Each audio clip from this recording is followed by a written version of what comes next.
మీరు గమనించండి, రాజుగా ఆయన ఇన్వైట్ చేశారు. మీకు మట్లాదివారం గురించి మాట్లాడినప్పుడు మనకు అంత ఉంది కాబట్టి కొంచెం మీకు లోతుగా తీసుకునే ప్రయత్నం చేస్తున్నాడు.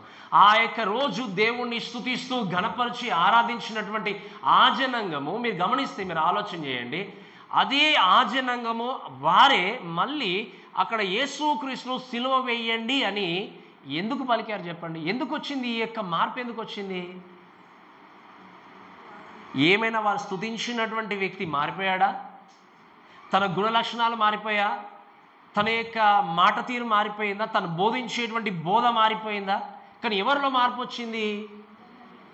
ఆయన్ను ఆ రోజు స్తుతించాలని చెప్పిన ఆ నాలుకలు ఈరోజు ఏం చేస్తున్నాయి చెప్పండి?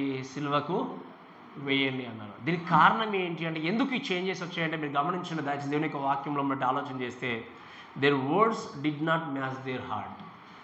వారు చెప్తున్నటువంటి వారి మాటలు, వారి హృదయము వారి యొక్క మాటలు రెండు కూడా మ్యాచ్ కాలేదు.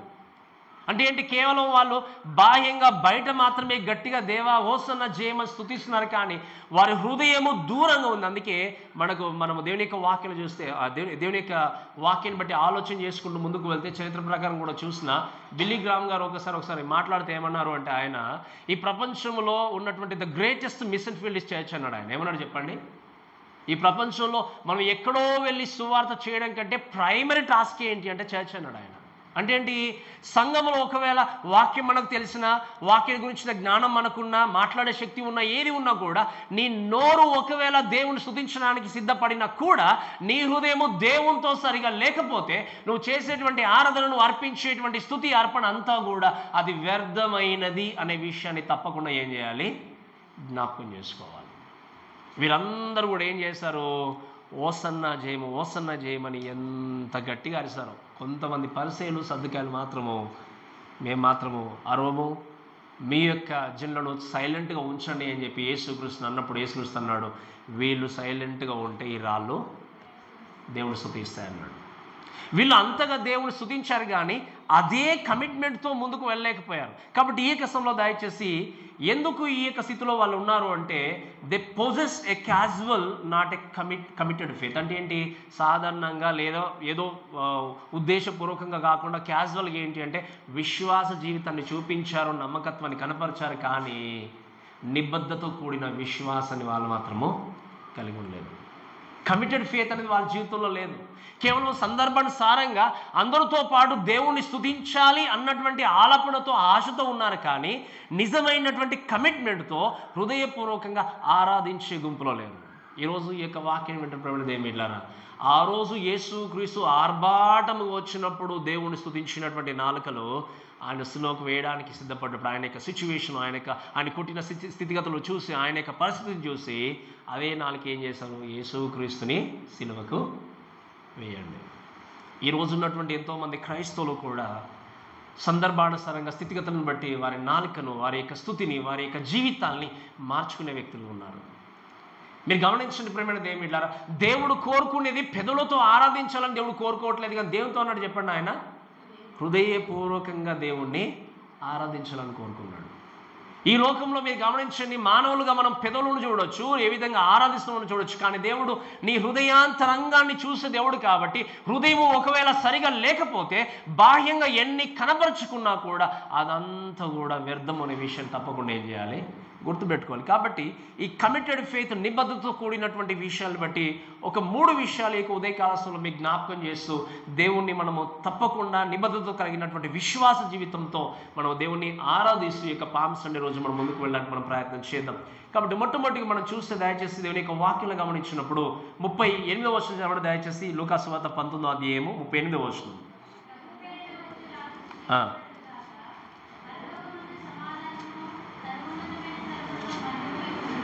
రైట్. ఇక్కడ ఏంటి అంటే మొట్టమొదటిగా ఏంటి అంటే a committed faith is not self centred, it is Christ centred. అంటే ఏంటి?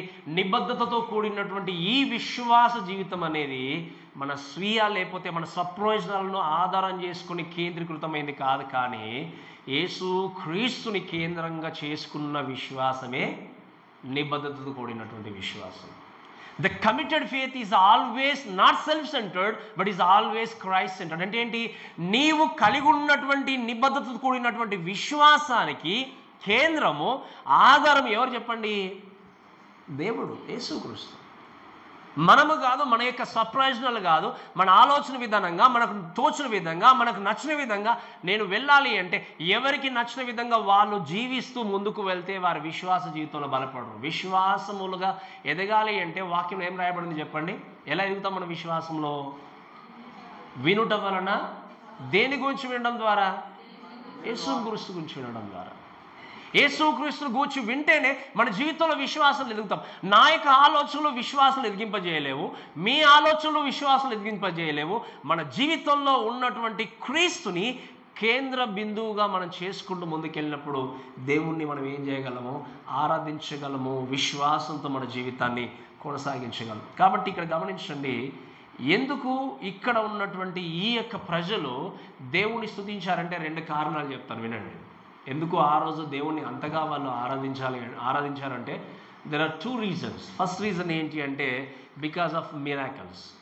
They knew exactly he done a lot of miracles. అంతే కదా, ఎంతోమందిని బాగు చేశాడు, స్వస్థపరిచాడు, చనిపోయిన వారిని తిరిగి లేపాడు. కాబట్టి అవన్నీ చూసి నిజంగా ఈయన గొప్ప ప్రవక్త, గొప్ప వ్యక్తి అనుకుంటూ దేవుణ్ణి వెంబడిస్తూ దేవుణ్ణి స్తుతించినటువంటి జనాంగం ఉన్నారు ఆ రోజు.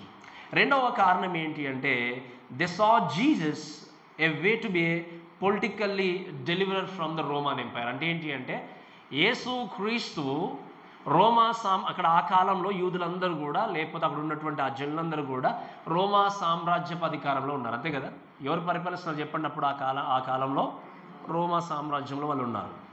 ఈ రోమా సామ్రాజ్యంలో ఉన్న మమ్మల్ని అందరినీ కూడా ఈయన విడిపించడానికి వస్తున్నటువంటి వ్యక్తి అని వాళ్ళు ఏం చేశారు అంటే దేవుణ్ణి స్తుతించినట్టుగా ఉన్నారు.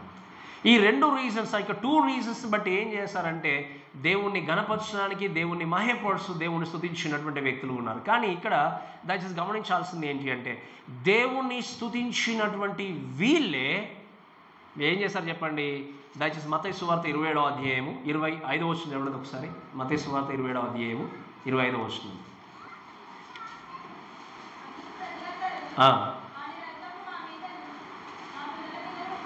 వినండి, ఇక్కడ దేవుని యొక్క వాక్యం చూస్తే ఆ రోజు యేసుక్రీస్తు యెరూషలేం ప్రాంతానికి చక్కగా ప్రయాణమై వస్తున్నప్పుడు దేవుణ్ణి గణపరిచినటువంటి వీళ్ళే కొన్ని రోజుల్లోనే, కొద్దిగా ఏం జరిగింది, కొన్ని ఫ్యూ డేస్లోనే వాళ్ళు ఏం చేశారు?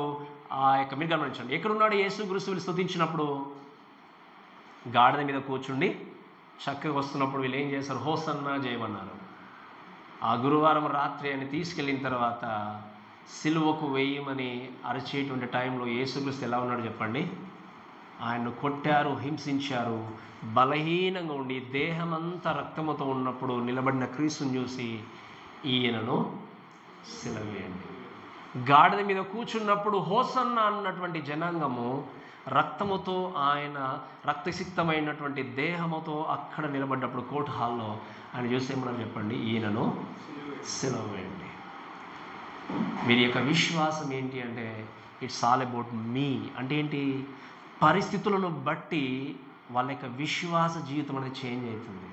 అంటే విశ్వాసం ఎక్కడున్నాడు చెప్పండి? ఇప్పుడు వారి యొక్క విశ్వాసము దేవుని మీద లేదు. నిజంగా చెప్పాలి అంటే దేవుడు ఒక రాజుగా కనిపిస్తున్నాడా? ఒక గాడిద మీద కూర్చుంటే చక్కగా ఊరేగింపు వస్తున్నారు అంటే వీళ్ళు ఏం చేశారు? దారిప్పుడు అన్ని పరిచి హోసన్నా చేయమని స్తుతించారు. కానీ అదే దేవుడు, అదే వ్యక్తి, అదే క్రీస్తు నలుగొట్టబడి హింసింపబడి అక్కడ బలహీనుడిగా నిలబడ్డప్పుడు ఆయన చూసి ఈయనను ఏం చేయమన్నారు? అదే నిజమైన విశ్వాసం ఉంటే ఈ వ్యక్తి నా జీవితాన్ని మార్చేస్తున్నటువంటి వ్యక్తి కాబట్టి నువ్వు విడిచిపెట్టండి అనేవారు. కానీ ఏమన్నారు చెప్పండి వాళ్ళు? ఈయనను సిలువేయండి. ఈరోజు క్రీస్తు నీ జీవితంలో రాజుగా ఉన్నంతకాలం విశ్వాసం ఉంటున్నావేమో, విశ్వాసం కలిగి ఉన్నావేమో. కానీ ఆ రాజుగా ఉంటున్నటువంటి క్రీస్తు ఎవరి కొరకు చెప్పండి ఆ విధంగా నలుగొట్టబడ్డాడు? ఎవరి కొరకు చెప్పండి ఆ దెబ్బలన్నీ తినాల్సి వచ్చింది, ఆ అవమానాల గుండా వెళ్లాల్సి వచ్చింది? ఆ విధంగా మన దోషాన్ని భరించడానికి, మన పాపాన్ని తీసివేయడానికి యేసుక్రీస్తు రాజుగా ఉంటున్నటువంటి ఆ క్రీస్తు, రాజుగా ఉంటున్నటువంటి ఆ దేవుడు మనందరి కొరకు ఏం చేయబడ్డాడు చెప్పండి? ఆయన నలగొట్టబడ్డాడు.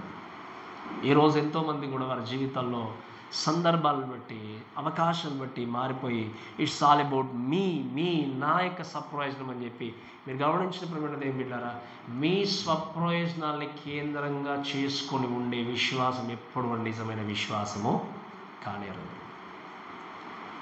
ఏ విధంగా ఉంటే నిబద్ధతతో కొన్ని విశ్వాసం కలిగి ఉంటామని చెప్పండి, అది యేసు క్రీస్తు మీద మనము ఆధారపడాలి. ఆయన కేంద్రంగా మనం చేసుకుని ముందుకు వెళ్ళినప్పుడు దేవునికి మహిమకరంగా జీవిస్తాం. కాబట్టి ఈరోజు ఈ మాటను బట్టి గ్రహించాల్సింది ఏంటి అంటే, అందరూ కూడా ఏకంగా ఏం చేస్తారు, దేవుణ్ణి సిలువకి ఇవ్వని చెప్పారు. ఒకసారి స్పెయిన్ దేశంలో ఒక రాజు ఒక ఏన్షియంట్ విలేజ్, అంటే పురాతనమైనటువంటి ఒక విలేజ్ని విజిట్ చేయాలనుకున్నట్టు ఆయన.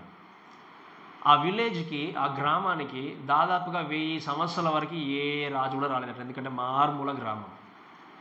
ఆ గ్రామంలోనికి ఈ రాజు వస్తున్నాను అన్న సమాచారం అందగానే అక్కడ ఉన్నటువంటి జనులందరూ కూడా, మనది చాలా పురాతనమైనటువంటి గ్రామం మాత్రమే కాదు, పేద గ్రామం కాబట్టి ఏమి ఇవ్వగలం మనం రాజుకి అని చెప్పి అందరూ కూడా డిస్కస్ చేసుకుంటున్నారు. డిస్కస్ చేసుకొని వాళ్ళు ఏం చేస్తారంటే, ఒక ఆలోచనతో వచ్చారు. ఏంటి అంటే, మన గ్రామంలో మంచి వైన్ దొరుకుతుంది, అంటే ఏంటి, ద్రాక్షరసము దొరుకుతుంది కాబట్టి ఆ ద్రాక్షరసాన్ని రాజుకి ఇచ్చేద్దాము. కాబట్టి రాజు సంతోషిస్తాడు మనం ఇచ్చే ఆ బెస్ట్ గిఫ్ట్ అనుకున్నప్పుడు వీళ్ళు అందరూ కూడా ఓకే బాగుంది ఈ విషయం అని చెప్పి అనుకొని ఒక బాణ పెట్టారు, అంటే ఒక తొట్టి పెట్టారు. అక్కడ ఒక తొట్టి పెట్టేసి, ఒక బాణ పెట్టేసి, దీంట్లో ప్రతి ఒక్కరు తీసుకొచ్చి ఒక కప్ ఆఫ్ ఆ వైన్ని లేకపోతే ద్రాక్షరసాన్ని పోయండి అన్నప్పుడు అక్కడ ఉన్నటువంటి జనులందరూ ఏం చేశారు అంటే, ఒకరికొక ఆలోచన వచ్చింది. ఏంటి అంటే, అందరూ కూడా తీసుకెళ్ళి వైన్ పోస్తారు కాబట్టి ఈ శ్రేష్టమైన వైన్ పోయడం ఎందుకు, కొంచెం వాటర్ పోస్తే బాగుంటుంది అనుకున్నాడు. ఏమని చెప్పండి ఆయన, వాటర్ పోస్తే బాగుంటుంది కదా. ఇంకా ఆ వాటర్లో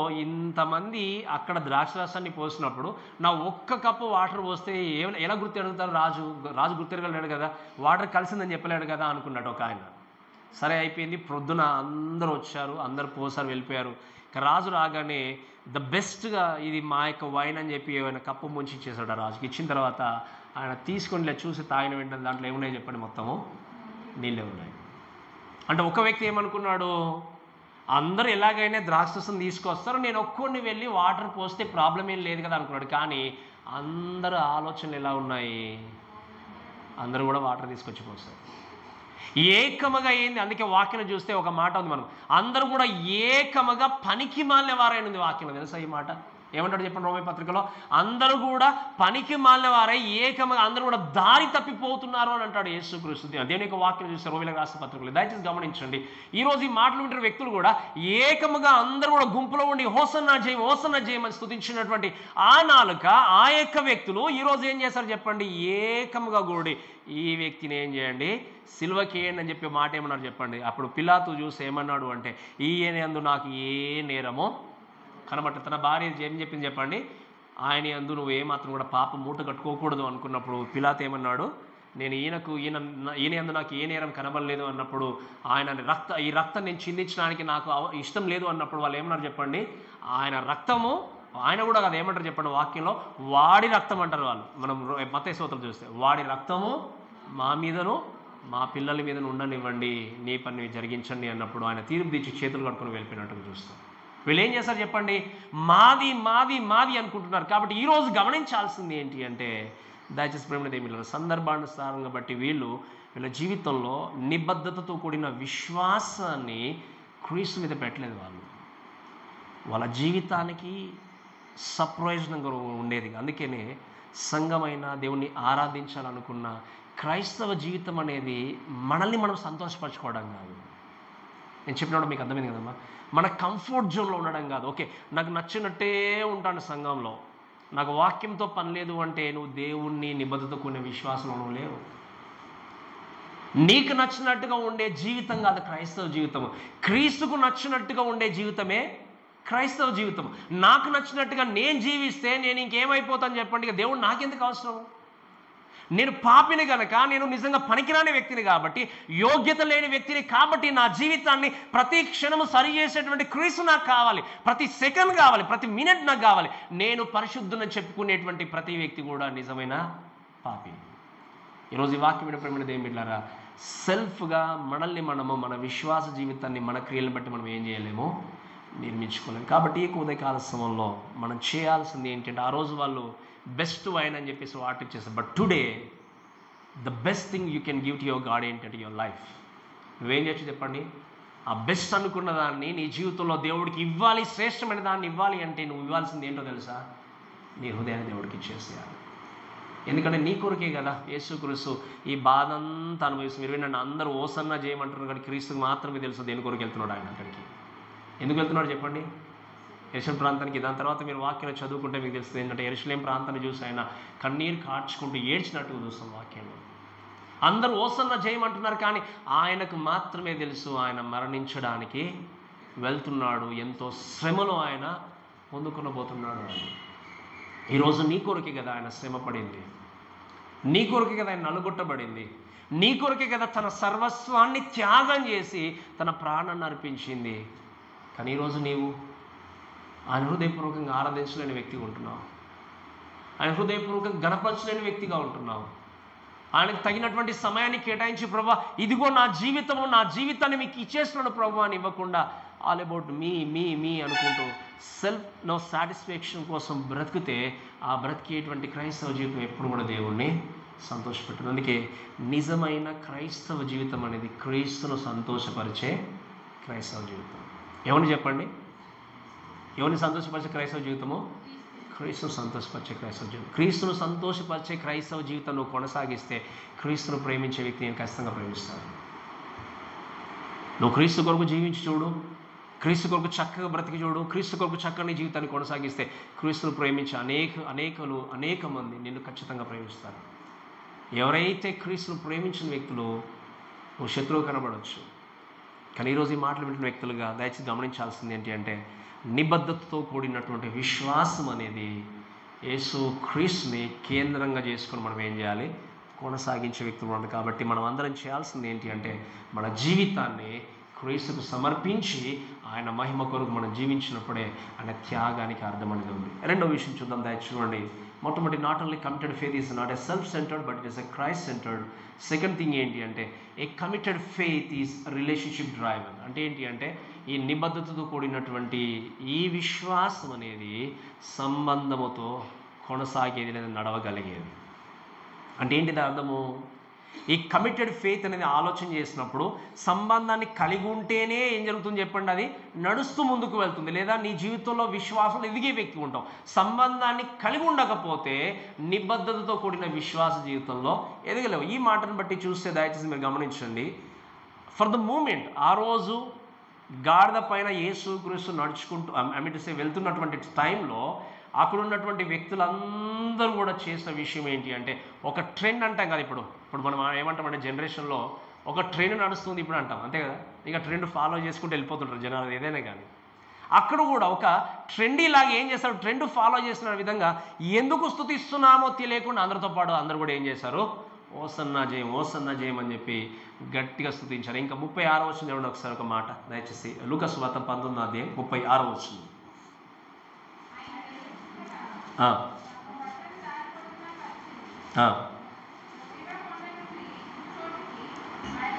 వీళ్ళని ఏం చేశారు? వాళ్ళు ఆయన వెళ్ళుచుండగా తమ బట్టలు దారి పొడుగున. ఈరోజు ఈ మాటలు వింటున్నప్పుడు దేవుడు వినండి, కొంతమంది వ్యక్తులు వచ్చి దారి పొడుగున ఏం చేశారు? బట్టలు పరిచినప్పుడు అందరు పరుస్తున్నారు కదా, మనం కూడా పరగపోతే ఎలా అని చెప్పి చాలామంది ఏం చేస్తారు చెప్పండి? అక్కడ పరిచిన వ్యక్తులు ఉన్నారు. కొంతమంది సిన్సియర్గా దేవుణ్ణి స్తుతించిన వ్యక్తులు ఉన్నారు, కొంతమంది జస్ట్ దే ఫాలోడ్ అంతే. మీకు అర్థం చెప్పిన మాట. చాలామంది ఏం చేశారు అంటే దయచేసి వినండి. చాలామంది ఏం చేశారు? ఆయన్ను మహ్యపరుస్తూ స్తుతించిన వ్యక్తులు ఉన్నారు, ఆయన ఘనపరిచిన వ్యక్తులు ఉన్నారు. కానీ కొంతమంది అందరు చేస్తున్నారు కదా, మనం కూడా ఏం చేయాలి కదా అని చెప్పేసి ఆ ట్రెండ్ను ఫాలో చేసినట్టుగా వీళ్ళు ఫాలో అవుతూ వెళ్ళిపోయారు. ఈరోజు మాటలు వింటున్న దేవుడు దయచేసి వినండి.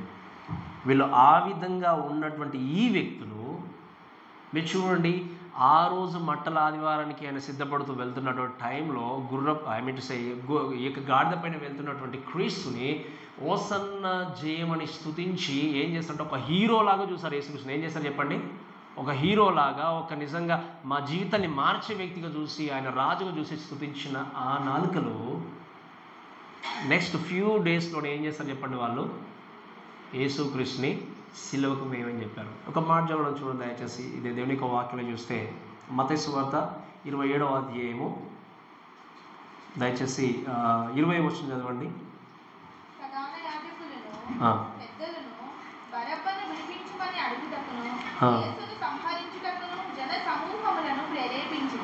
రైట్. ఇక్కడ దేవుని యొక్క వాక్యం చూస్తే ఏంటి అంటే అక్కడ ప్రధాన యాజకులు అంటే ఇక్కడ ఏంటి అంటే 15 వర్షంలో చూస్తే జనులు కోరుకున్న ఒక ఖైదీని పండగలలో విడుదల చేయట అధిపతికి వాడుక అన్నప్పుడు మీరు చూడండి, అక్కడ పస్కా పండగ ఉంది కాబట్టి ఆ పండగ సీజన్లో ఎవరినైనా ఖైదీని ఏం చేయాలి, విడిపించాలి, అంటే విడుదల కలిగించాలి. ఈ పిలాతు వీళ్ళందరూ కూడా ఏం అనుకున్నది ఏంటి అంటే యేసుక్రీస్తు ఒకవేళ నేరం లేకపోయినా విడుదల చేయొచ్చు కదా అనుకుంటే, మీరు వినండి, వీళ్ళు చేసింది ఏంటి అంటే గాడిద పైన వెళ్ళినటువంటి క్రీస్తు రాజుగా చూసి హీరోగా చూసి స్తుతించినటువంటి ఆ వ్యక్తులు ఆ రోజు కోర్ట్ హాల్లో హీరోగా అంటే లేదా దేవుడిగా రాజుగా స్తుతించినటువంటి ఈ వ్యక్తిని క్రిమినల్గా చూసి క్రిమినల్ని ఏం చేశారు తెలుసా, హీరోగా లాగా చేశారు. ఎవరా క్రిమినల్ చెప్పండి, ఎవరా నేరస్తుడు? బరబ్బా. బరబ్బా నిజంగా బందిపోడు దొంగ ఉన్నటువంటి ఆ వ్యక్తిని ఒక హీరోలాగా చేసి ఏం చేశారు, యేసుక్రీస్తు సిలువ వేయండి, మాకు మాత్రం బరబ్బాను విడుదల చేయండి. ఈరోజు ఆ రోజు దేవుడు స్తుతించినటువంటి ఆ వ్యక్తులు ఈరోజు వచ్చేసరికి ఏం జరిగింది మీరు గమనించండి. దారి పొడుగున వస్త్రాలు పరిచినటువంటి ఆ వ్యక్తులు కోర్టు హాల్లో యేసుక్రీస్తు యొక్క దేహము నుండి రక్తము కార్చున్నప్పుడు కనీసం ఒక్కరు వెళ్ళి తన యొక్క గాయాల్ని తుడవడం కంటే వాళ్ళు చేసింది ఏంటి అంటే ఆ వ్యక్తిని తీసుకెళ్ళి సిలువకేసేయండి. ఈరోజు ఈ వాక్యం వింటున్న దేవుని దయచేసి గమనించండి. ఫాలోయింగ్ జీసస్ని, యేసుక్రీస్తుని వెంబడించాలి అంటే ఆ రోజు కొంచెం సిన్సియర్గా కొంతమంది వెంబడించారు. మిగతా వాళ్ళు ఏంటి అంటే just they followed that's all. అందరూ వెళ్తున్నారు కాబట్టి మనం బయటకి ఏదైనా ఒకవేళ క్రిస్టియన్స్ అని ఎవరైనా అందరూ అనేకులు ఏదైనా చేస్తున్నారంటే దాన్ని సింపుల్గా చేసేస్తారు, ఎందుకోసం చేస్తున్నాం కూడా తెలియదు. ఒకసారి నేను ఒక మాట విన్నాను. ఒక ఆవిడ జర్మనీ దేశంలో క్రిస్మస్ సీజన్లో చక్కగా షాపింగ్కి వెళ్ళిందట. ఆమె బాగా షాపింగ్ చేస్తూ ఉంటే అంత కుటుంబం కోసం బాగా షాపింగ్ చేస్తుంటే ఆయన అడిగాడట ఒక ఆయన, ఏంటి ఇంత షాపింగ్ చేస్తున్నారు అసలు ఏంటి అంటే, క్రిస్మస్ పండుగ అంటే. అసలు క్రిస్మస్ అంటే ఏంటి అంటే ఆవిడ అందట యేసుక్రీస్తు చనిపోయిన రోజు కదా అందట. ఆవిడ ఏం చెప్పింది చెప్పండి, యేసుక్రీస్తు. బట్ ఏంటి ఆమె క్రిస్మస్లో ఆనందంగా జీవించాలనుకుంది, కానీ తనకెందుకు ఆ పండుగ జరుపుకుంటూ కూడా తెలియట్లేదు. ఈరోజు ఎంతోమంది వ్యక్తులు కూడా అనేకులు వెళ్తున్నారు కాబట్టి మనం కూడా ఫాలో చేయాలి, మనం కూడా వెళ్ళాలన్న ధోరణితో ఉంటున్నారు. కానీ ఎందుకు వెళ్ళాలి, దేని కొరకు వెళ్ళాలి, ఏమి చేయాలి అన్నటువంటి క్లారిటీ లేకుండా లోకంలో జీవించే క్రైస్తవులు ఎంతమంది ఉన్నారు. అందుకే నేను చెప్పే మాట ఏంటంటే follow Christ with clarity, don't follow blindly. నువ్వు బ్లైండ్గా వెళ్ళావు అంటే మీరు గమనించండి ఎక్కడైనా పడిపోవడానికి ఆస్కారం ఉంది. బట్ యేసుక్రీస్తుని ఎందుకు వెంబడించాలి? అందుకే ఇప్పుడు బ్యాప్టిజం గురించి మనం క్లాసులు తీసుకుంటున్నాం. సండే మనకు నెక్స్ట్ సండే ఉన్నాయి. వాళ్ళకి A to Z అన్నీ కూడా కూర్చోబెట్టి నేర్పిస్తుంది. ఎందుకంటే దే నీడ్ క్లారిటీ. నా వంతు బాధ్యతగా నేను చెప్పాలి, చెప్పిన తర్వాత దాన్ని పాటించాలి, వాడికి సంబంధించింది. దేవునికి ఏం చేయాలి, వాళ్ళు లెక్క చెప్పుకోవాలి. కానీ నేను చేయాల్సింది ఏంటి, A to Z అంతా కూడా క్లారిటీగా వారికి ఇవ్వాలి. సో ఇది చేస్తే, ఈ విధంగా జీవిస్తే మీరు చక్కగా దేవునితో జీవితాన్ని కట్టుకుంటారండి. మనం ఎందుకు దేవుణ్ణి వెంబడిస్తున్నాం అనే విషయము చక్కగా మనకు తెలియదు. ఆ రోజు ఎంతోమంది గుడ్డిగా వెంబడించారు, దేవుణ్ణి మహేపరిచారు. చివరికి రోజు సరికి ఏం చేస్తారు అంటే ఆయన్ని సిలువ వేయండి, మాకు ఎవరు కావాలి చెప్పారు, బరబ్బా మాకు కావాలి. అసలు బరబ్బాకు క్రీస్తుకి ఏమైనా పోలికుందా అంటే వారు చేసింది ఎంతో తెలుసా, యేసుక్రీస్తు కంటే ఇప్పుడు ఎవరు శ్రేష్టంగా కనబడ్డారు? గట్టిగా చెప్పండి, ఎవరు శ్రేష్టంగా కనబడ్డారు? ఈ రోజున్న లోకం కూడా పరిస్థితులే. మంచి కంటే చెడుని హక్కును చేసుకునే లోకంలో మనం ఉన్నాం. నీతి కంటే అవినీతిని హక్కును చేర్చుకునేటువంటి లోకంలో మనం ఉన్నాం. అవినీతితో కూడినటువంటి లోకంలో ప్రయాణం చేస్తున్నప్పుడు నీతితో కూడినటువంటి క్రీస్తును గుర్తెరగాలి అంటే నీ జీవితంలో క్లారిటీ అనేది ఉండాలి. ఎవరి గురించి? యేసుక్రీస్తు గురించి. నేను ఎందుకు ఆయన వెంబడిస్తున్నాను, ఎందుకు నేను వెళ్తున్నాను అన్నటువంటి క్లారిటీ నీకు రావాలి అంటే నీ జీవితంలో ఉండాల్సింది ఏంటి అంటే you should have a personal relationship with Jesus Christ.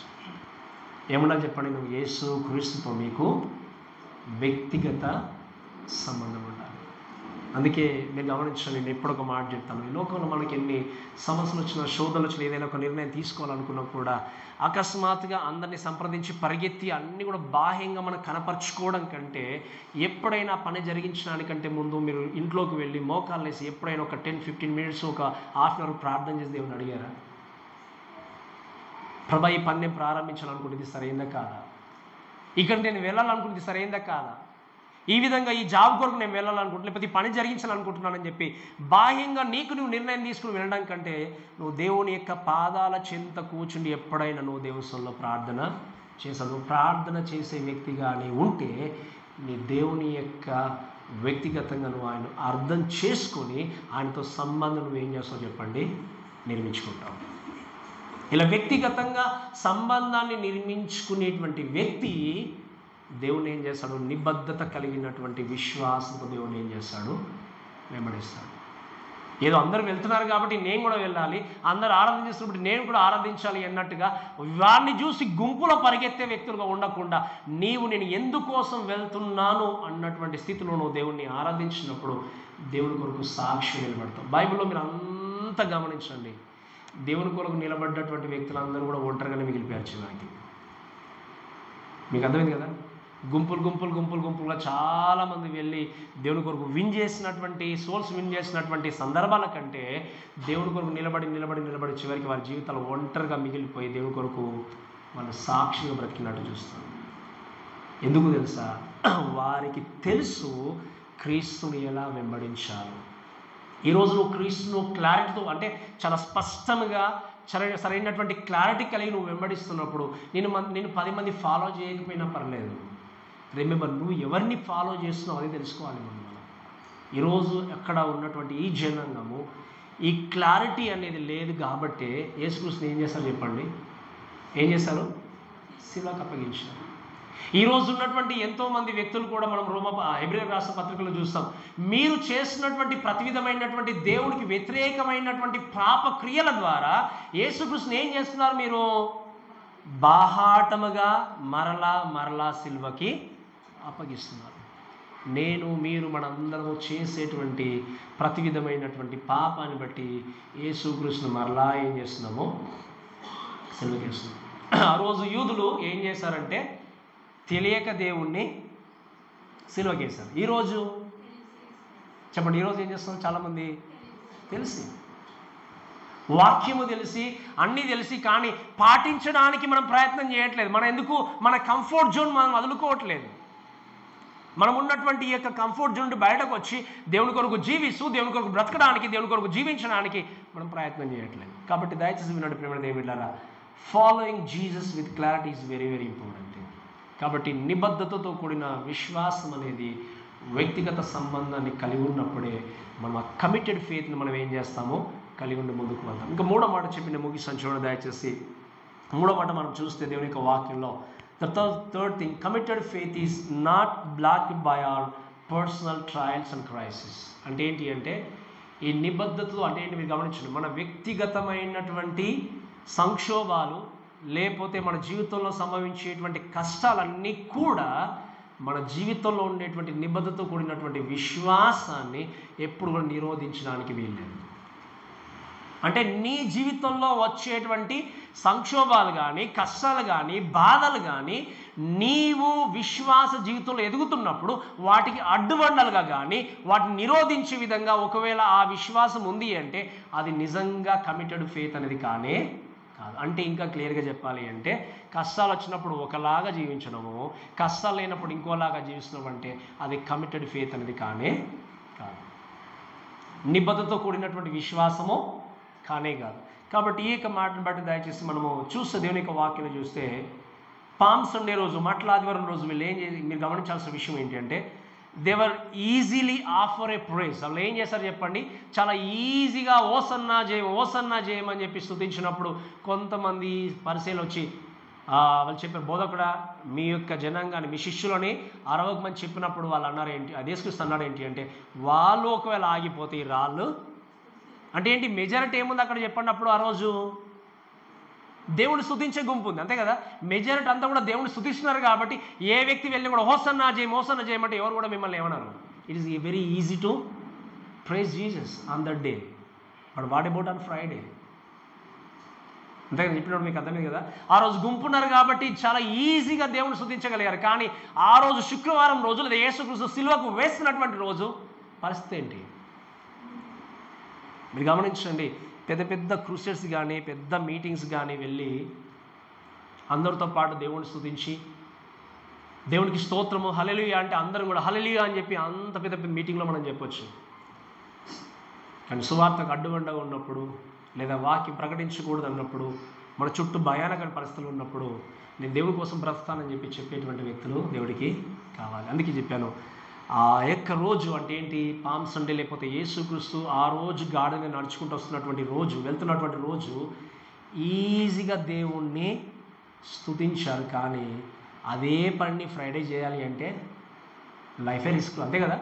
Life ఎక్కడ ఉంటే చెప్పండి, ఇంకా రిస్క్లో ఉన్నట్టు. ఎందుకు ఆ రోజుకు వేళ ఎవరైనా ఓకే యేసుక్రీస్తు మాకు కావాలి అని సిలువకు వేయకూడదు అంటే ఏంటి, ఇంకా ఈయన కూడా తీసుకెళ్ళి సిలువకి అని అంటారేమో, అంతే కదా. ఏంటి చెప్పండి, ఆ రోజు లైఫ్ రిస్క్తో కూడదు. ఎన్నో థ్రెటనింగ్స్ ఇవన్నీ ఆలోచన చేసినప్పుడు దయచేసి గమనించండి. మీరు దేవుని యొక్క వాక్యాలను గమనిస్తే వాళ్ళ యొక్క విశ్వాసం అనేది నిబద్ధతతో లేకపోతే కమిట్మెంట్తో వాళ్ళు విశ్వాస జీవితాన్ని కలిగి ఉండలేదు. వాళ్ళ ప్రాణాలకు భయపడి లేకపోతే వారి విశ్వాసములో ఎదగలేకపోయారు. దానికి కారణం ఏంటి అంటే క్రీస్తు గురించి వారు పరిపూర్ణంగా తెలుసుకున్న వ్యక్తులుగా లేరు. అందుకే మీరు గమనించండి, if our faith based on our situations it will never be committed.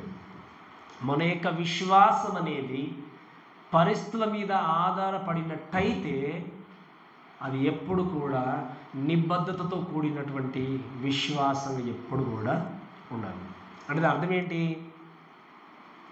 నీకు జీవితంలో ఎదురవుతున్నటువంటి పరిస్థితులను బట్టి నీ జీవితం మార్చుకుంటున్నావు అనుకోండి.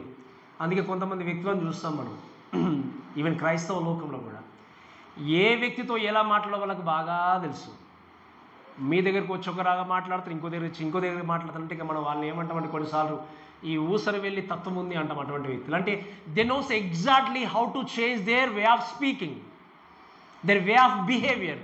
బట్ దేవుడు అనేది ఏంటి అంటే నీ జీవితము విశ్వాసంలో నువ్వు ఎదుగుతున్నావు అంటే ఎక్కడ ఉన్నా ఏ పరిస్థితిలో ఉన్నా కూడా క్రీస్తు కొరకు నిలబడేటువంటి కమిట్మెంట్తో కూడినటువంటి ఫెయిత్ అనేది ఏకదాటిగా అలానే నీ జీవితంలో ఉండాలి. పరిస్థితులను బట్టి నీ జీవితం మార్చబడుతుంది అంటే నీ జీవితంలో ఎటువంటి విశ్వాసం కలిగి ఉన్నావో ఒకసారి ఏం చేయాలి, చెక్ చేసుకోవాలి. చెక్ చేసుకోవాలి. దయచేసి గమనించండి.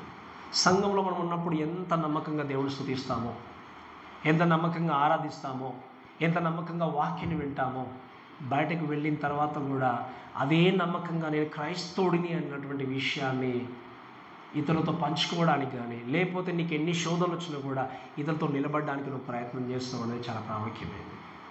అందుకే ఈరోజు మనకున్నటువంటి ఈ ప్రస్తుత పరిస్థితుల్లో ఎన్నో, ఇప్పుడు చెప్పాను కదా, ఆ రోజు యేసుక్రీస్తు సిలువ వేయకూడదు అంటే లైఫ్ అనేది ఏంటి చెప్పండి, ఇంకా రిస్క్లో ఉన్నట్టే. ఈరోజు మన చుట్టూ ఎంతో కైండ్ ఆఫ్ పర్సిక్యూషన్స్ ఉన్నాయి, ఎన్నో ఫెస్టివల్స్ వస్తున్నాయి. వాళ్ళతో పాటు మనం కూడా ఏకీవించకపోతే నా లైఫ్ రిస్క్లో ఉంటుందేమో, లేదా మనల్ని అసహించుకుంటారేమో. They had a test and you're having a test today. But వాళ్ళు ఆ టెస్ట్లో ఓడిపోయారు. ఈరోజు మీ ముందు టెస్ట్ ఉంది, మీ ముందు పరీక్షలు ఉన్నాయి, మీ ముందు దేవుడు ఒక పరీక్ష పెట్టాడు, విశ్వాసానికి పరీక్ష పెట్టాడు. ఈ విశ్వాస పరీక్షలో నువ్వు ఎలా ముందుకెళ్ళగలవు? హోసన్న జయమని స్తుతించడం మాత్రమే కాదు, చక్కగా ఆహ్వానించడం మాత్రమే కాదు, ఆయన మరణానికి వెళ్ళింది నా కొరకే కదా నీవు అర్థం చేసుకుంటే నీ ప్రాణాన్ని సైతం ఏం చేయగలవు, దేవుడి కొరకు అర్పించే విధంగా జీవించగలవు. యేసుక్రీస్తు అన్నాడు, నిన్న మన వాక్యం విన్నాం, ప్రభా నువ్వు ఎక్కడికి వెళ్తున్నావు అని అన్నప్పుడు నేను వెళ్ళే చోటికి నువ్వు రాలేవు అంటే సీమోన్ పేతురు ఏమన్నాడు, ప్రభా మాకు చెప్పండి, నేను ఖచ్చితంగా మేము వస్తామంటే అప్పుడు ఆయన అంటాడు ఏంటి అంటే నా ప్రాణాన్ని సైతం మీ కొరకు ఇచ్చేస్తాను ప్రభా, నేను రాలేని ఎలా చెప్తున్నాను మీరు అన్నాడు ఆయన. అప్పుడు యేసుక్రీస్తు ఏమన్నాడు, నువ్వు 3 సార్లు నన్ను ఎరగవని అబద్ధం ఆడతామని చెప్పాడు. అందుకే మీరు గమనించండి, ఈరోజు మనం ఉన్నప్పుడు గుంపులో మనందరం క్రైస్తవం కాబట్టి హోసన్నా జయము, దేవుడికి వందనాలు ఎన్నో చెప్పొచ్చు. When you go through that kind of troubles and trials, are you willing to say thanks to Jesus? Are you willing to live for His glory? That's a very, very important question. యేసు క్రీస్తు కొరకి పరిస్థితులను బట్టి నీ విశ్వాస జీవితం ఉంటే అది దేవుడికి ఇష్టమైనటువంటి విశ్వాస జీవితం కాదు. కాబట్టి ఈ సమయంలో దయచేసి గమనించండి, a committed faith takes a good with bad. అంటే మీరు గమనించండి, ఏంటి, నిబద్ధతతో కూడినటువంటి విశ్వాసం అనేది నీ జీవితంలో మంచితో పాటు చెడు కూడా వస్తుంది, చెడుతో పాటు మంచి కూడా వస్తుంది. అంటే ఏంటి, రెండింటిని కూడా రిసీవ్ చేసుకుంటూ నువ్వు దేవుని కొరకు ఏం చేస్తావు, సాక్షిగా బ్రతుకుతావు. నువ్వు దేవుని కొరకు సాక్షిగా బ్రతుకున్నంత కాలం నీ జీవితము చాలా సేఫ్గా, చాలా చక్కగా ఉంటుందంటాను కదా. అందుకే వాక్యం మనం చూస్తాం కదా, క్రీస్తు కొరకు సద్భక్తితో బ్రతకను ఉద్దేశించినటువంటి వ్యక్తి అనేక హింసలు పొందుతున్న దేవుడి యొక్క వాక్యంలో ఉంది. ఈరోజు నేను మీ విశ్వాస జీవితాన్ని డౌట్ పడట్లేదు, మీ రక్షణ జీవితాన్ని నేను డౌట్ పడట్లేదు. But I'm here to encourage you. Know what kind of faith that you having today. ఎటువంటి విశ్వాస జీవితం నువ్వు కలిగి ఉన్నావు? నీ విశ్వాస జీవితము నిజంగా ఆ రోజు సిలువకు వెయ్యండి అని చెప్పినటువంటి ఈ వ్యక్తుల్లాగా ఉందా, లేదా నీ విశ్వాస జీవితము ఆ రోజు రాజుగా యేసుక్రీస్తు గాడిదపైన వచ్చిన దేవుడు స్తుతించినటువంటి వ్యక్తిగా ఉంటూ ఆయన ఒకవేళ మరణానికి వెళ్ళినా కూడా నాకు ఒక మరణించిన క్రీస్తుని బట్టి నా జీవితం కూడా ఒకవేళ నిజంగా లైఫ్ థ్రెటన్ ఉన్నా కూడా నేను దేవా మిమ్మల్ని స్తుతిస్తాను అన్నటువంటి నమ్మకంతో మీరు జీవిస్తాను? ఒక్కసారి ఆలోచన చేయండి. మనం అనుకోవచ్చు, మీరు దయచేసి గమనించండి, నేను ఎప్పుడు చెప్తూనే ఉన్నాను కదా, మన దగ్గర దాకా రాలేదు అనుకుంటే ఒక్కొక్క స్టెప్ వస్తూనే ఉన్నాయి. ఇంకా రేపు ఏం జరుగుతుందో మనకు తెలియదు. కాబట్టి గమనించండి, it is easy to praise with the crowd when everything goes good, but how about when world is mocking it your lifes? అన్నీ బాగున్నప్పుడు ఈజీగా దేవుని స్తుతించగలరు. కానీ నీ జీవితాన్ని చూసి నువ్వు చర్చ్కి వెళ్తున్నావా అంటే ఏం పని లేదా మీకు అన్నారనుకో, పని పాట లేని వాళ్ళే బైబిల్ పట్టుకొని వెళ్ళిపోతారు అనే వాళ్ళు ఉంటారు మన చుట్టూ. పని పాట లేదు కాబట్టి నేను నాలాంటి వ్యక్తిని చూసి మీరు పాస్ట్గా సేవలు వెళ్ళిపోయారు, ఏం పని చేసుకో శాతగా కంటారు. ఇలా క్లియర్గా చెప్పాలంటే ఇటువంటి మోకింగ్స్, హేళనలు, అవమానాలు, అసహాయాలు మన జీవితంలో ఎదురైనప్పుడు ఏ విధంగా నీ విశ్వాస జీవితాన్ని కాపాడుకుంటాం? ఏ విధంగా చెప్పగలవు, ప్రభువా నేను మీ కొరకు జీవించగలను, ఒకవేళ నన్ను హేళన చేసినా, లోకం నన్ను తృణీకరించినా, లోకం నన్ను నిజంగా పక్కకు పెట్టేసినా కూడా నేను క్రీస్తు కొరకు సాక్షిగా బ్రతకగలనని చెప్పి తప్పకుండా దేవుని మనం ఏం చేయాలి, ముందుకు వెళ్ళాలి. అందుకే my question is your faith casual or committed? This is my question for you today. ఈరోజు నేను అడుగుతున్నటువంటి ప్రశ్న ఏంటి అంటే, క్యాజువల్గా సరే అందరూ కూడా కలిగి ఉన్నాం కాబట్టి, విశ్వాసంగా ఉన్నాం కాబట్టి విశ్వాసంగా ఉందాము అనుకుంటున్నాడు అన్నటువంటి విశ్వాసాన్ని కలిగి ఉన్నారా? ఎదృచ్ఛికంగా లేకపోతే సాధారణంగా ఉండేటువంటి విశ్వాసం కలిగి ఉన్నారు? లేకపోతే నిబద్ధతతో కూడినటువంటి విశ్వాస జీవితాన్ని కలిగి ఉండి నా దేవుడి కొరకు ఏ స్థితిలోనైనా ఆయన కొరకు ఏం చేస్తాను, బ్రతుకుతాను అన్న నిర్ణయం మనం తీసుకుని వెళ్దాం. ఎందుకంటే ఇటువంటి లెంట్ సీజన్సే కావచ్చు, మట్లాదివారమే కావచ్చు, ఈస్టరే కావచ్చు, గుడ్ ఫ్రైడే కావచ్చు, లేదా క్రిస్మసే కావచ్చు, ఎన్నో మన జీవితం నుండి వెళ్ళిపోతూనే ఉన్నాయి. కానీ మనం పరీక్షించుకోవాల్సింది ఏంటి అంటే, ఎటువంటి విశ్వాస జీవితాన్ని మనము కలిగి ఉన్నాం. కాబట్టి ఈరోజు వాక్యం వింటున్న ప్రేమైన దేవుని బిడ్డలారా, ఈరోజు నువ్వు నిబద్ధతతో కూడినటువంటి విశ్వాస జీవితాన్ని కలిగి జీవించాలి అంటే మనం చూసాం మొట్టమొదటిగా ఏంటి అంటే, your committed faith should not be on a self centred, but it is Christ centred. ఏముండాలి చెప్పండి? నీ యొక్క స్వనీతిని ఆధారం చేసుకొని నీవుగా నువ్వు కేంద్రం, అంటే నేను లేకపోతే విశ్వాసం లేదన్నట్టుగా నువ్వు కేంద్రంగా చేసుకొని విశ్వాసం ఎదగడానికి వీలేదు. ఇక్కడ వాక్యం క్లియర్గా మనకు చెప్పేది ఏంటి అంటే, మీరు విశ్వాసం ద్వారా కృపచేత రక్షింపబడి ఉన్నారు కాబట్టి ఇది మీ వలన కలిగినది. అంతే కదా. ఈరోజు నేను ఇక్కడ మనం ఉన్నాము అంటే మన గొప్పతనం కాదు, మనకు యోగ్యత లేదు, మనంగా పోరాటం చేసుకుని అందుకే పరలోకం రేపు వెళ్ళబోతున్నామంటే మనం ఏదో సంపాదించుకొని ఫైట్ చేసి మనం పరలోకం వెళ్ళడానికి మనం టికెట్ కూడా తెచ్చుకోలేదు. ఉచితంగా దేవుడు ఏం చేస్తున్నాడు, మనల్ని ప్రేమించిన వ్యక్తి ఉన్నాడు. రెండవ మాట మనం చూసాం కాబట్టి దయచేసి గమనించండి. మొట్టమొదటి మాటను బట్టి మనం చేయాల్సింది ఏంటి అంటే, మన జీవితాన్ని పూర్తిగా ఆయనకు అప్పగించాలి. రెండవ విషయం ఏంటి అంటే, ఈ కమిటెడ్ ఫెయిత్లో మనం చక్కగా ఎదగాలి అంటే పర్సనల్గా, వ్యక్తిగతంగా విశ్వాస జీవితాన్ని దేవునితో మనం ఏం చేయాలి, కలిగి ఉండాలి. ఎందుకంటే ఈ వాక్యమే మన జీవితాన్ని విశ్వాసంలో ఎదిగింపజేస్తుంది. కాబట్టి ఎదిగింపజేసేటువంటి వ్యక్తితో మనం ఏం చేయాలి, సంబంధాన్ని కలిగి ఉండాలి. మూడవది ఏంటి అంటే, మనం చూసాం ఏంటి అంటే, మన జీవితంలో వచ్చేటువంటి ట్రయల్స్, మన జీవితంలో ఎదురయ్యేటువంటి క్రైసిస్ అవన్నీ కూడా మన విశ్వాస జీవితాన్ని ఎప్పుడు కూడా దెబ్బతీయకూడదు. నువ్వు స్ట్రాంగ్ ఎదగాలి అంటే కొన్ని రకాల పరిస్థితులు గుండా వెళ్ళినప్పుడు నీ విశ్వాస జీవితాన్ని ఏం చేయాలి, కాపాడుకుంటూ వెళ్ళాలి. అందుకే ఒక చిన్న మాట చెప్పి ముగిస్తాను. ఒకసారి ఒక అమ్మాయి, చిన్న పాప ఒక గార్డెన్కి వెళ్ళిందట. గార్డెన్లోనికి వెళ్ళి ఒక చక్కటి ఫ్లవర్ చూసిందట. చాలా చక్కగా చూడడానికి చాలా ఇష్టంగా అనిపించింది తనకి. చూసినప్పుడు ఆ ఫ్లవర్ బాగానే ఉంది, కానీ దాని కింద ఇంకా ఆ రూట్ దగ్గరికి వెళ్ళేసరికి, కాండం దగ్గరికి వెళ్ళేసరికి ఏముంది అంటే ఏమిటో చెప్పండి, కింద అంతా కూడా మట్టి ఉంటుంది, దుమ్ము ఉంటుంది. ఈమె ఫ్లవర్ ఎంత బాగుంది, ఈ ఫ్లవర్కి ఈ దుమ్ముకు అంటే ఏ మట్టికి మ్యాచ్ కాలేదని చెప్పి ఈమె ఏం చేసిందంటే పాప వెళ్ళి ఆ యొక్క మట్టి అంతా తీసేసి మొత్తం క్లీన్ చేసి పక్కన పెట్టేసిందట. పక్కన పెట్టేసరికి ఏం జరుగుతుందో చెప్పండి, కొద్దిసేపట్లోనే ఆ ఫ్లవర్ మీద వాడిపోయింది. ఆ విషయాన్ని గమనించిన తోటమాలి పరిగెత్తుకుంటూ వచ్చి ఆ పాపతో నువ్వేం చేసావు అసలు అన్నాడట. అన్నప్పుడు ఆమె చెప్పిన విషయం ఏంటంటే నాకు ఫ్లవర్ అంటే బాగా ఇష్టము, కాబట్టి ఆ ఫ్లవర్కి ఈ మట్టి అనేది అంటుకోవడం నాకు ఇష్టం లేదు కాబట్టి నేను క్లీన్ చేశానంటే అప్పుడు తోటమాలి చెప్పాడు ఏంటి అంటే ఈ మట్టి నేను ఏం చేస్తానో చక్కగా తీసుకొచ్చి దాన్ని కలిపి అక్కడ పెట్టాను, అది ఉంచడం ద్వారానే ఆ యొక్క మొక్క అనేది ఏమవుతుంది, పెరుగుతుంది అని ఆ యొక్క పాపకు చెప్పినప్పుడు ఆ పాప ఐమ్ సారీ నాకు తెలియదు అనే విషయం చెప్పిందట ఆవిడ. ఈ మాట మీరు వినండి, నీ జీవితంలో ఒకవేళ లోకములో ఈ యొక్క ప్రయాణంలో కొనసాగిస్తున్నప్పుడు ఈ మట్టి అనేటువంటి ఈ యొక్క మీరు గమనించిన ఆ మురికి అనేటువంటి కొద్దిది నీ జీవితంలో శ్రమల్లాగా శోధనలాగా నువ్వు అనుభవిస్తేనే, మీరు వినండి, ఆ శ్రమలు శోధనలు అనుభవిస్తేనే లేదా ముందుకు వెళ్తేనే, వాటిని తట్టుకుంటూ ముందుకు వెళ్తేనే ఫ్లవర్ వికసించినట్టుగా నీ జీవితం చక్కగా ఏమవుతుందో చెప్పండి, దేవుల్లో వికసిస్తూ ముందుకు వెళ్తుంది, నువ్వు తప్పకుండా ఎదుగుతావు. అందుకే దేవుడు మనల్ని ఏదో యాక్సిడెంటల్ ఇక్కడ ప్లేస్ చేయాలి. నన్ను కూడా ఇక్కడ తీసుకొచ్చి ఏదైనా ఓడిపోయాయని చెప్పి నన్ను పడేయలేదు ఇక్కడ. మిమ్మల్ని కూడా ఇక్కడ కూర్చోబెట్టలేదు. ఈరోజు ఇక్కడ వెళ్ళి ఈ సంఘంలో మీరు ఉండండి అని చెప్పి ఇక్కడ పడేయలేదు మిమ్మల్ని. God has a plan and purpose. మనల్ని ఎక్కడ దేవుడు పెట్టాడో అక్కడ దేవుడు ఏం చేయగలడు, మనల్ని హెచ్చించగలడు. ఎన్ని శోధనలు వచ్చినా ఎన్ని అవమానాలు వచ్చినా కూడా నమ్మకంగా నువ్వు దేవునితో నీ జీవితాన్ని కట్టుకుంటూ ముందుకు వెళ్తే నీ జీవితాన్ని దేవుడు ఏం చేయగలడు చెప్పండి, ఎదిగింపజేయగలడు. కాబట్టి ఈరోజు ఈ మాటలు ప్రేమ దేవులారా ఒక మాటని జ్ఞాపకం చేస్తారు వినండి. ఆ రోజు వాళ్ళు ఏం చేశారు, స్తుతించిన నాలుకలు క్రీస్తును తిరస్కరించారు. ఒక కాపరిగా నేను రోజు ఒక మాట చెప్తున్నాను వినండి, మీకు దారిని నేను చూపిస్తున్నాను, దాన్ని నడవలసిన బాధ్యత ఎవరు చెప్పండి, నేనే. కాబట్టి యేసుక్రీస్తు మనకు దారి చూపించాడు. ఏమని మీరు గమనించండి, నిన్న మనం చూసాం, నేనే మార్గమును సత్యం అన్నాడు. కాబట్టి ఈ నిబద్ధతతో కూడిన విశ్వాస జీవితంలో ఎదుగుచున్నప్పుడు నీ జీవితంలో ఎదురయ్యేటువంటి శోధనలు, కష్టాలు, బాధలు నీ విశ్వాసాన్ని బలహీనపరుస్తున్నాయా, లేదా నీ యొక్క విశ్వాస జీవితంలో ముందుకు సాగుచు ఈ యొక్క శోధనలన్నీ కూడా నన్ను దేవుని కొరకు నిలబడడానికి నాకు దోహదం చేస్తున్నాయని నీవు తెలుసుకొని ఆ విశ్వాస జీవితాన్ని కాపాడుకుంటూ నమ్మకంగా దేవునికి గొప్ప సాక్షిగా జీవించినప్పుడే క్రీస్తు ఎందుకోసం వెళ్ళాడు యెరూషలేం ప్రాంతానికి, ఎందుకోసం ప్రాణత్యాగం చేశాడు, దానికి ఒక విలువ అనేది ఉంటుంది.